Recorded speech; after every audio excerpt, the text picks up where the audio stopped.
কিন্তু আজকে দিয়া উঠতে পারিনি, ওর মাথায় খুব যন্ত্রণা হচ্ছিল শুনলাম, তখন বললো একটু আগে। এখনো পর্যন্ত পড়ে পড়ে ঘুমোচ্ছে। ওই হলো মাথা, বাবা রোলার নিয়েই শুয়ে পড়েছে, যা মাথা ব্যথা কমলো? হচ্ছে হালকা হালকা, যখন রোলার নিচ্ছি তখন হচ্ছে কমে যাচ্ছে, আবার হচ্ছে। আরে রেস্ট নাও, রেস্ট নাও। তোমাকে না না, তোমাকে আজ উঠতে হবে না, তুমি রেস্ট নিও। না, তোমার জন্য আমি বেড টি নিয়ে আসছি, বেড স্যুপ নিয়ে আসছি।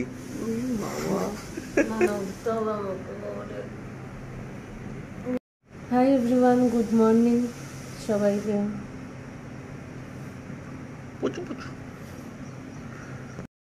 সো আজকে 28শে আগস্ট, রবিবার, আর পুজো মাত্র 34 দিন বাকি। তার জন্য পুজোর জন্য আমরা অনেক কিছু প্ল্যানিংও করে ফেলেছি, কিন্তু সবগুলো মানে সার্থক হবে কিনা সেটা জানি না, বাট আমার যতদূর সম্ভব কারণ সার্থক হয়, কারণ আমি যতগুলো প্ল্যান করি সেগুলো ঠিকঠাকই যায়। ও তার তো 1000টা প্ল্যান করে ফেলে যার জন্য সফল হয় না, বাট আমার প্ল্যানগুলো সফল হয়। তো প্ল্যানিং এরকম যে আমরা ষষ্ঠীর দিন হাওড়াতে নামবো, নেবে ওখান থেকে যাব বড় মাসি, মানে ওর বড় মাসির বাড়ি। ওখান থেকে আমরা দুপুরবেলা খাওয়া দাওয়া করে গড়িয়াহাটের দিকে যাব, কলেজ স্ট্রিটের দিকে বা এদিকে কলকাতার দিকে, মানে কলকাতার শপিং টপিং করবো, দিয়ে তারপর বিকেলবেলা আমরা বাড়িতে পৌঁছবো, মানে মহিষাদলে। আসতে যেতে বাড়ি পৌঁছতে পৌঁছতে সন্ধে হয়ে যাবে, 7-8টা বাজবে, সেটা তো দেখতেই পাবে।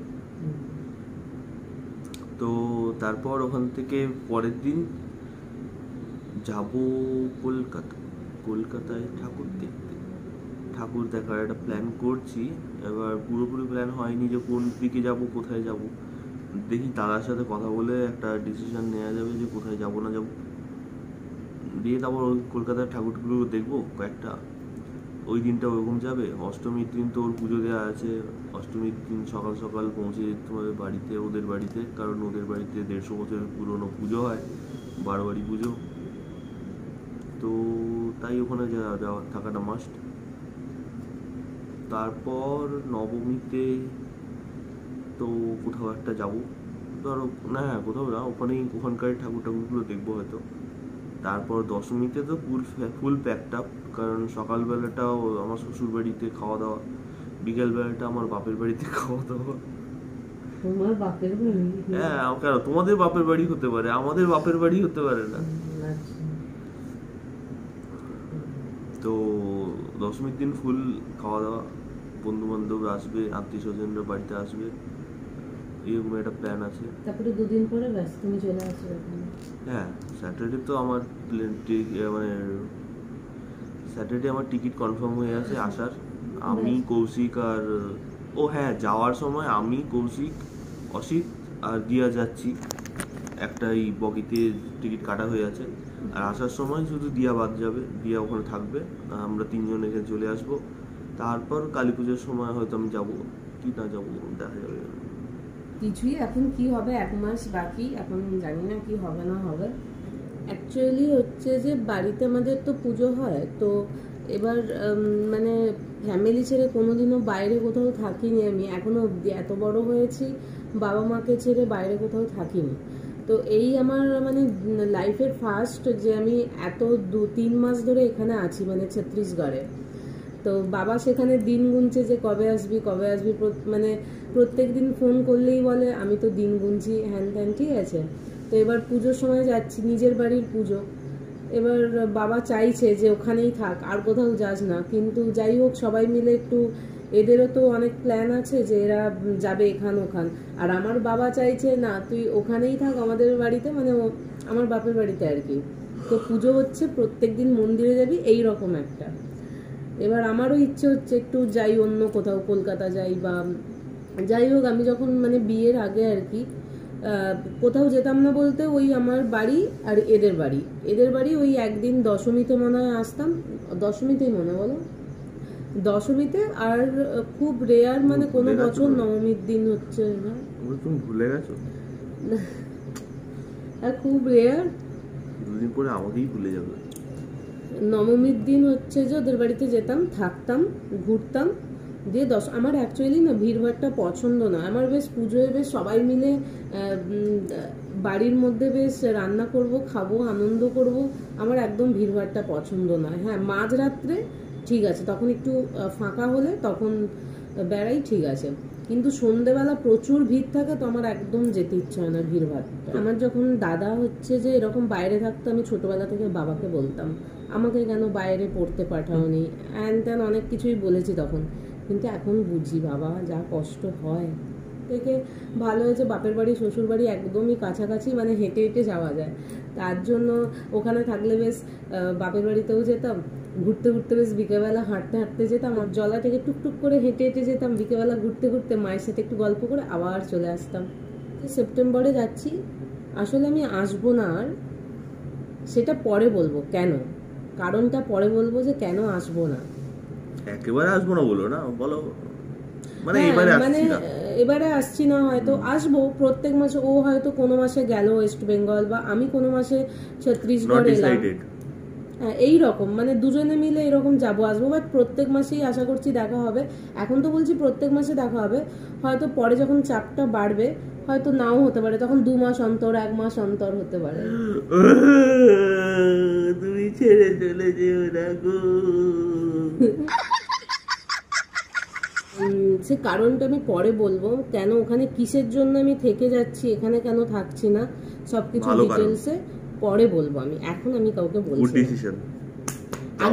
আগে যেটার জন্য আমি ওখানে থাকবো সেটা আগে পুরোপুরি রেডি হোক, দেন তোমাদেরকে আমি জানাবো।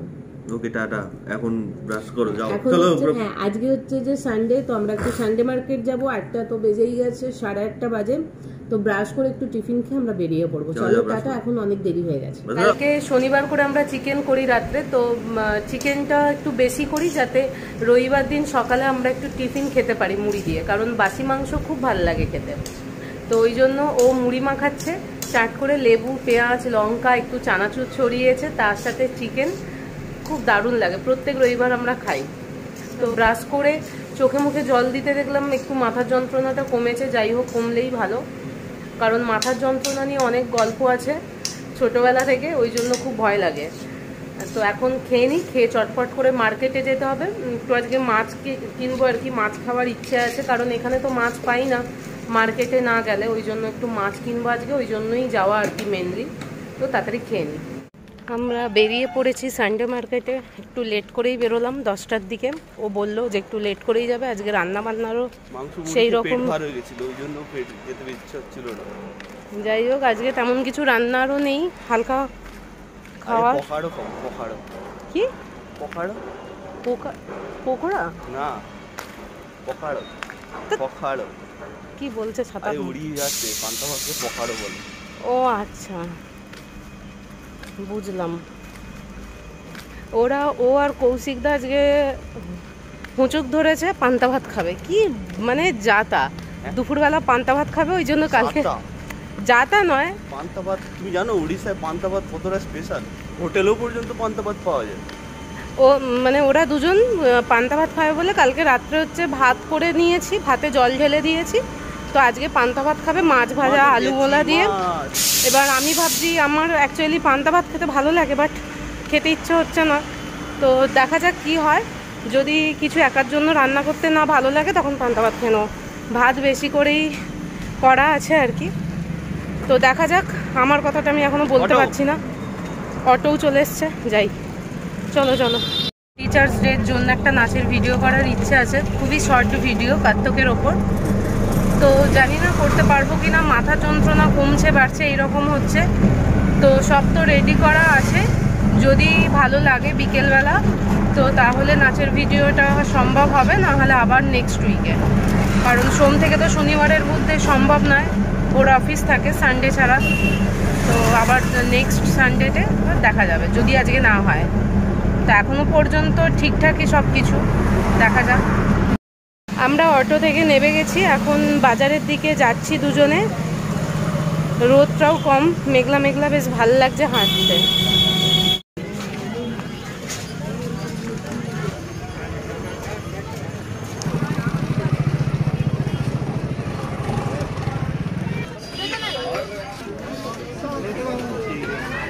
আমাদের বাজার হয়ে গেছে, এবার আমরা রুমের দিকে যাচ্ছি। মেঘও করে এসছে, বৃষ্টি নামবে হয়তো। Pineapple juice. তুমি কি নেবে? বেদানা, বেদানা।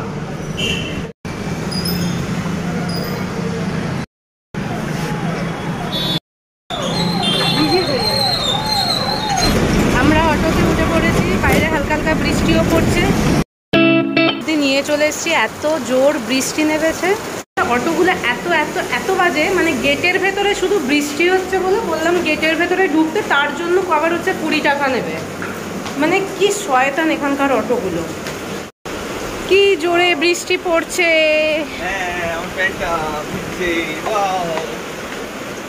দেখো এখানে ওর প্যান্ট শুকোতে দিয়ে গেছিলাম রোদের জন্য, বৃষ্টিতে আবার ভিজে গেল। রুমে ঢুকেও গেছি, চেঞ্জ করে নিয়েছি। আজকে একটু ঘরটর পরিষ্কার করার দিন, কারণ আজকে সানডে, তো আজ একটু ঘর মুছতে হবে, অনেক কাজ আছে এবার। আর ও এইদিকে মাছটা ধুচ্ছে, ও মাছটা ধুয়ে নিলে আমি ঘরটা মুছে ভেজে নেব মাছটা। তো আমার রান্না কমপ্লিট হয়ে গেছে। রান্নার তো যে কিছুই ছিল না, ভাজাভুজি হয়ে গিয়ে স্নান করে এই জাস্ট বসলাম। আর বাইরে তো প্রচণ্ড বৃষ্টি পড়ছে, এত পরিমাণে চুল উঠছে না কি বলবো। তো তোমরা প্লিজ কিছু সাজেস্ট করো যে কোন শ্যাম্পু বা কোন তেল মাখাটা উচিত আমার, কারণ আমার প্রচুর ড্রাই আর কি হেয়ার। তো আর প্রচুর দেখতেই পাচ্ছ কেমন একটা প্রচণ্ড পরিমাণে চুল উঠছে। মনে হয় এখানকার জলের জন্য না কিসের জন্য আমি বুঝতে পারছি না, বাড়িতে এতটা চুল উঠতো না, এখানে মানে যতটা চুল। গুড আফটারনুন, এখন বাজে বিকেল 4:30। তো দুপুরে আজকে ঘুমোইনি কেউ, ও ফিল্ম টিম দেখছিল। আজকে নাচের ভিডিও করার কথা ছিল, বাট যখন করব বলেছিলাম তখন বৃষ্টি হচ্ছে। তো এখন আর করব না, কারণ এখন রেডি হতে হতে প্রায় 5:30-6টা বেজে যাবে, তাই জন্য আর করব না। আর ইচ্ছেও হচ্ছে না এখন, তখন একটা ইচ্ছে ছিল তো হলো না। 3:30-র দিকে বৃষ্টি হচ্ছিল। আর ও এখন চা করছে, চা খাবো। একটু মাথাটা ধরেছে, মাথা যন্ত্রণা কমে গেছিলো সকালে যে পরিমাণে হচ্ছিল, তারপর আবার এখন দেখছি বেশ ভার হয়ে আছে, তার জন্য একটু চা খাবো। আর দাদা ওয়েস্ট বেঙ্গল থেকে সেই ফুচকার প্যাকেট এনেছিল, ফুচকাটা বেশ এমনি পাঁপড়িগুলো খেতে বেশ ভালো লাগে, মানে ভেজে। তো ওই ফুচকা আর চা খাবো। আর আজকে সেই শুভজিৎ দার ছেলে হয়েছিল বলে আমরা সেই চিকেন টেংরি কাবাবের একটা পার্টি ডিউ ছিল, তোমরা হয়তো ব্লগে দেখেছো। তো সেইটা ওর অ্যাকচুয়ালি যেতে আর ইচ্ছে হচ্ছে না। কৌশিকদাকে বলবো যদি বাইক পায় তো আনবে রেস্টুরেন্ট থেকে। আর আমাদের হচ্ছে যে মুড়িটাও শেষ, আমাদের মুড়ি পুরো 1 বস্তা আনা হয়, মানে যেখানে একদম মুড়ি ভাজা হয়। তোমরা আগের আমি ব্লগে ছেড়েছি, যখন সানডে মার্কেট একদম প্রথমে ভিডিও করেছি, সেই ব্লগটায় আছে। বড় সড়ো বেশ কারখানা মতো, তো ওখান থেকে আমরা মুড়ি আনি, একটু কমেও পাই, আর 1 বস্তা একদম নিয়ে চলে আসি। তো ওই জন্য তার জন্য যেতে হবে, মুড়িটা এমার্জেন্সি। দেখি কি বলে কৌশিকদা, এখনো ঘুম থেকে ওঠেনি, আমরা চা খাই, তারপরে কৌশিকদাকে ফোন করব। ব্রজ ঘোরাঘুরি করছে, কি খুঁজছে মনে হয়। ব্রজ, ব্রজ। চা চলে এসছে, আর এই যে ফুচকা আর চা। হাই এভরিওয়ান, এখানে আমি ভিডিওটা মিউট করলাম, কেননা বাইরে গান চলছে, কপিরাইট পড়ে যাবে, তার জন্য আমাকে ভিডিওটা মিউট করতে হয়েছে। আজকে আমার সন্ধ্যে থেকে খুবই শরীরটা খারাপ, 2বার বমি হয়েছে। আজকে অ্যাকচুয়ালি দুজনে মিলেই সকাল থেকে প্রচণ্ড খাবারের ওপর অত্যাচার করেছি। অ্যাকচুয়ালি পান্তা ভাতও আমি খুব একটা খাই না, তো যেহেতু ওরা দুজনে মিলে বলল তো ঠিক আছে চলো একদিন খাই, তো ওই জন্যই মনে হয় অ্যাসিডিটি করে গেছিলো।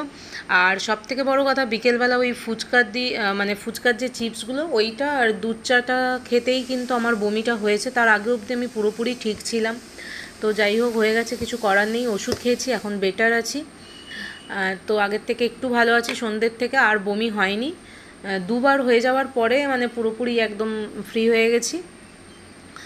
তো এখন 2টো মুড়ি চেবাচ্ছি, কারণ প্রচণ্ড খিদেও পেয়ে গেছে।